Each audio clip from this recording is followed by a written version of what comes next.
VI letter 1 EBFT. Sow shape the sound of glasses clinking fills the room. My father lifts his champagne flute high, his voice booming. To Daniel, the pride of our family, the future of the company. Applause follows like thunder, warm and hollow. I stand frozen at the edge of the room, invisible.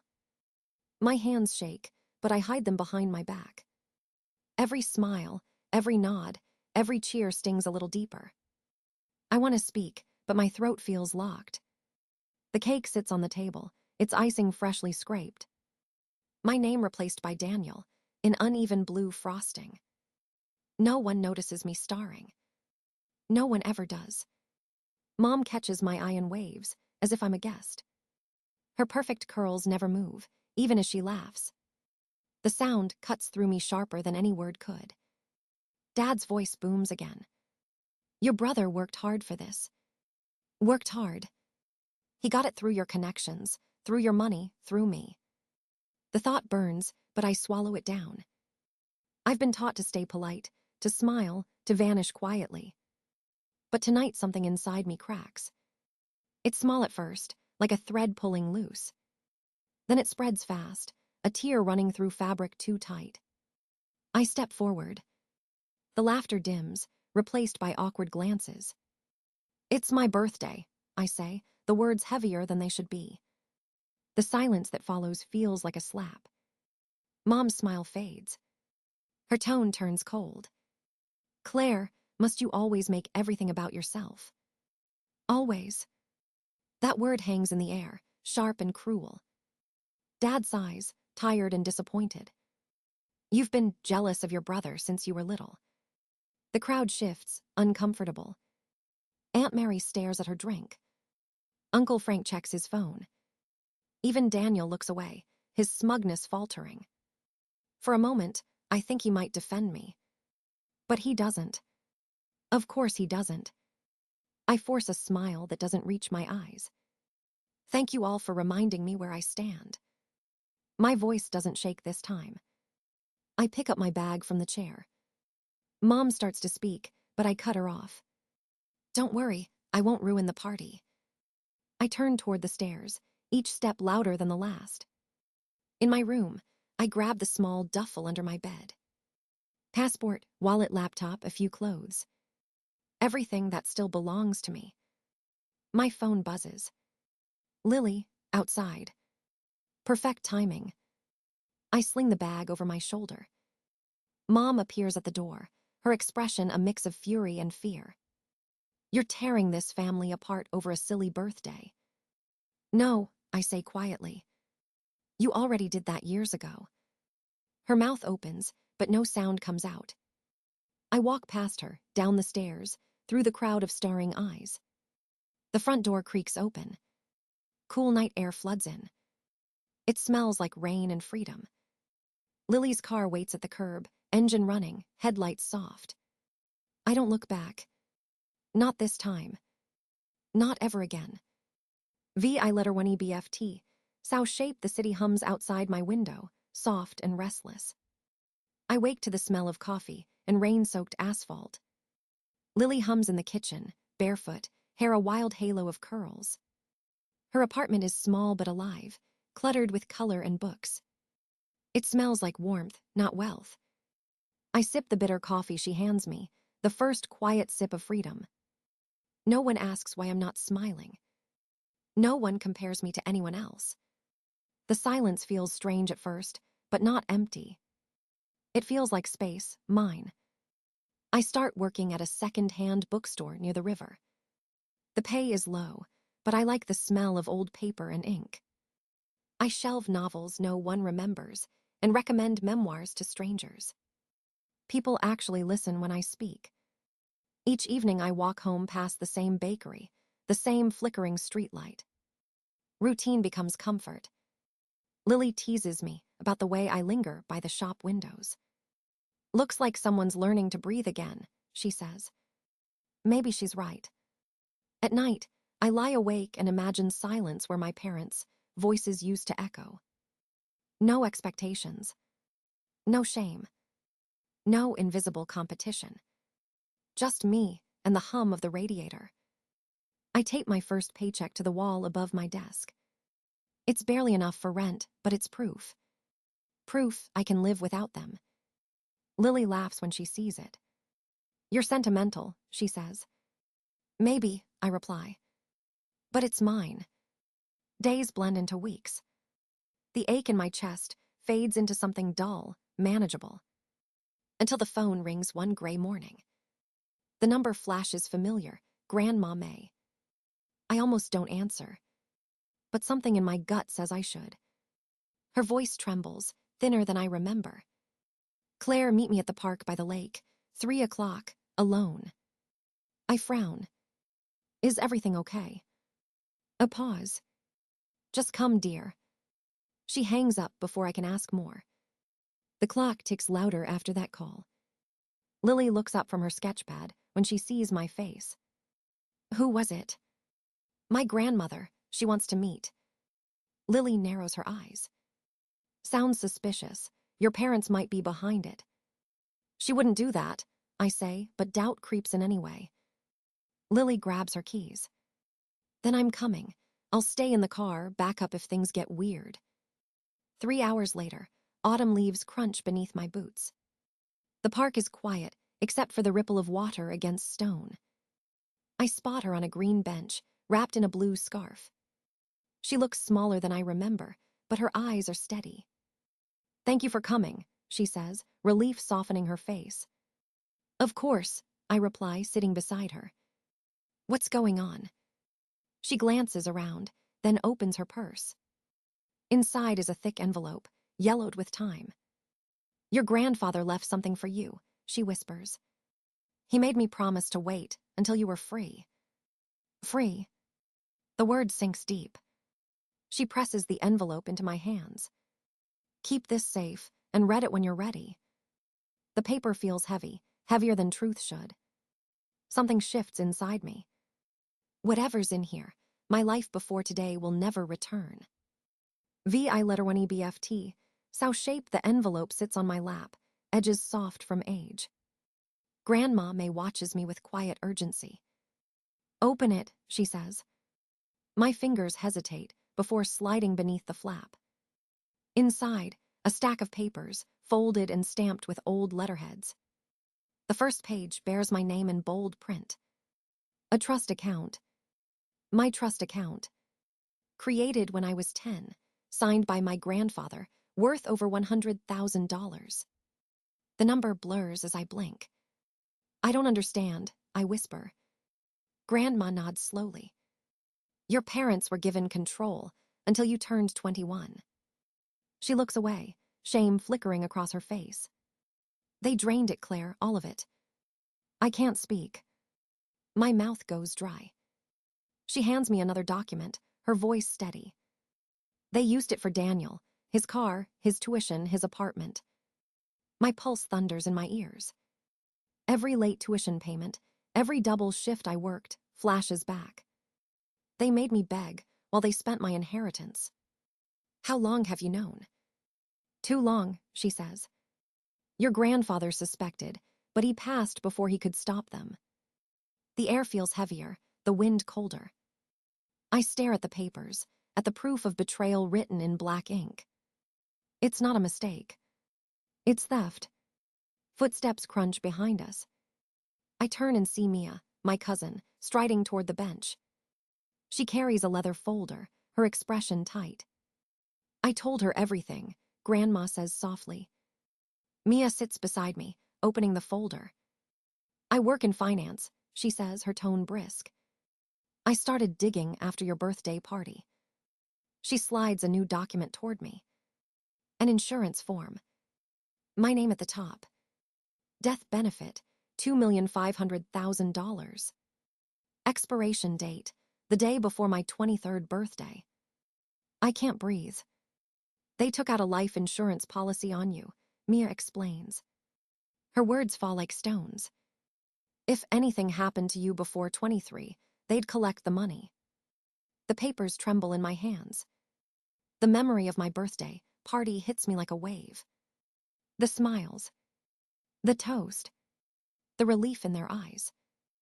They were celebrating more than Daniel's success. They were celebrating my survival deadline ending. Are you sure this is real? Mia nods grimly. I verified it through the insurance database. They were the only beneficiaries.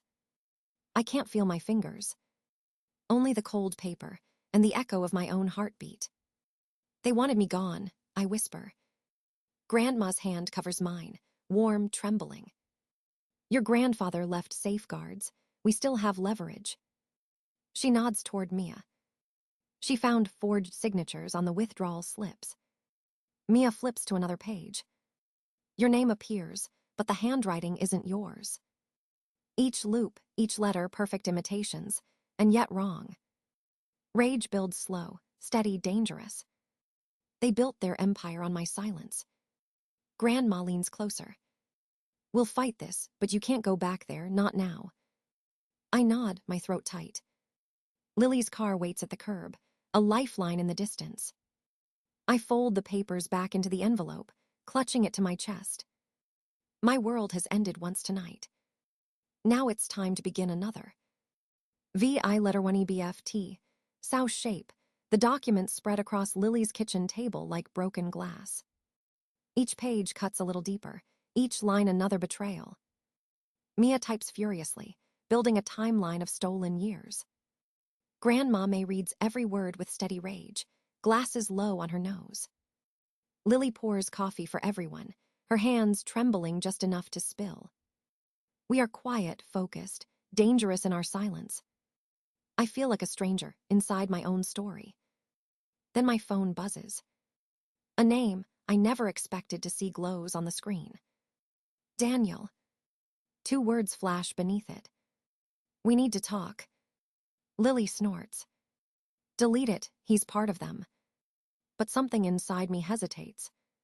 What if he is? I text back one line. Tomorrow, noon, coffee shop on Main. That night, I barely sleep. The anger in my chest turns restless, hot, alive. By morning, my reflection looks older, sharper. When Daniel walks into the cafe, he's not the same person from that night. No suit. No confidence. Just guilt hanging off his shoulders. He sits across from me, eyes hollow. They said you left because you were jealous, he begins. I slide the trust documents across the table. He reads, and his face drains of color. These transfers, my car, my tuition. His voice cracks. I thought it came from Dad's business. I place the insurance form on top. He flinches. What is this? Your inheritance if I died.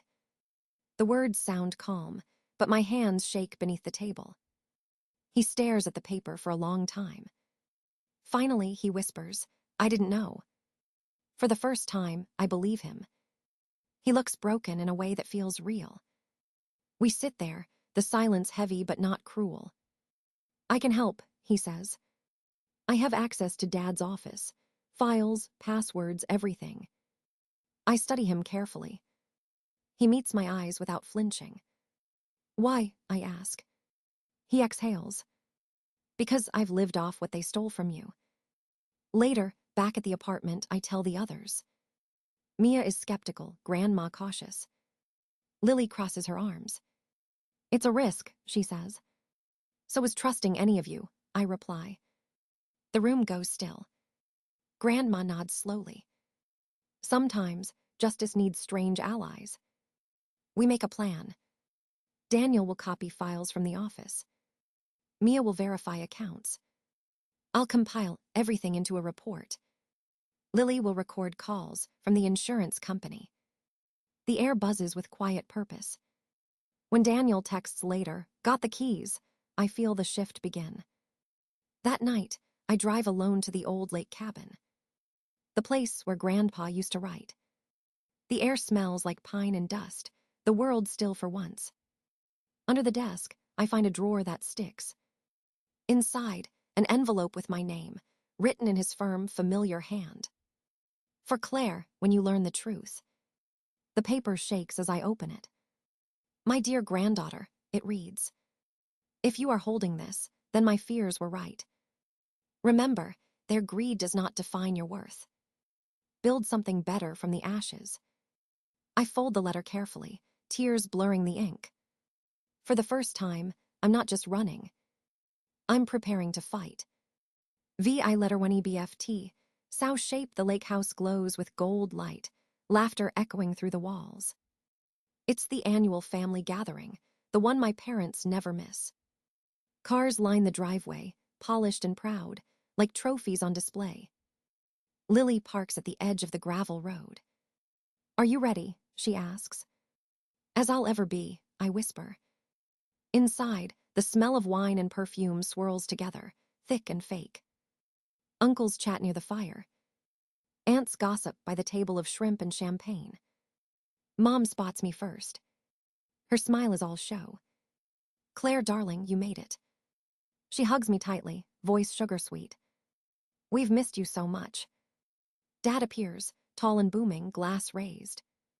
There's my girl. He claps my shoulder like nothing ever happened. Just in time for a big announcement. I see Grandma May in the corner, calm, alert. Mia gives me a tiny nod. Daniel stands by the fireplace, silent but steady. Every piece of the plan falls into place. Dad clears his throat. Today marks a new chapter for our family business. He gestures toward Daniel. Our son will become vice president of operations.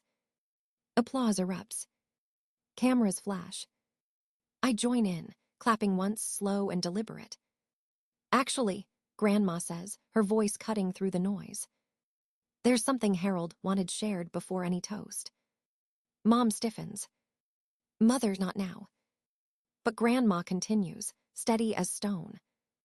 Harold established equal trust funds for both grandchildren. The room stills. Every eye turns toward her. Mia connects her laptop to the TV. Numbers and signatures flash across the screen. These are the unauthorized withdrawals, she says. Each matches one of Daniel's major expenses. Dad's face turns red. This is absurd. Family business stays private. Then explain this, I say. I step forward, pointing to a line on the screen. $30,000, transferred the day Uncle Paul's loan was denied. Uncle Paul stands, pale and trembling. Is that true, Graham? Before my father can answer, Cousin Aaron speaks up. My college fund vanished too. Murmurs spread, low and angry. Mom's charm cracks. She turns to Grandma. You don't understand the sacrifices we made. No, I reply. You don't understand what you destroyed. The room erupts. Years of silence unravel into accusation and fury. Relatives shout, demand answers, cry. Dad tries to regain control, voice shaking. We can settle this quietly, Claire. You'll get something. He lowers his tone. Walk away, and you'll still have a family. I already do, I say. Mia clicks the final file. Insurance documents appear. Daniel's voice breaks. You took a policy on her. Mom's hand trembles. Dad opens his mouth, but I hit play on my phone. Their voices fill the room, calm, deliberate, damning. Once her birthday passes, the money's ours. The recording ends.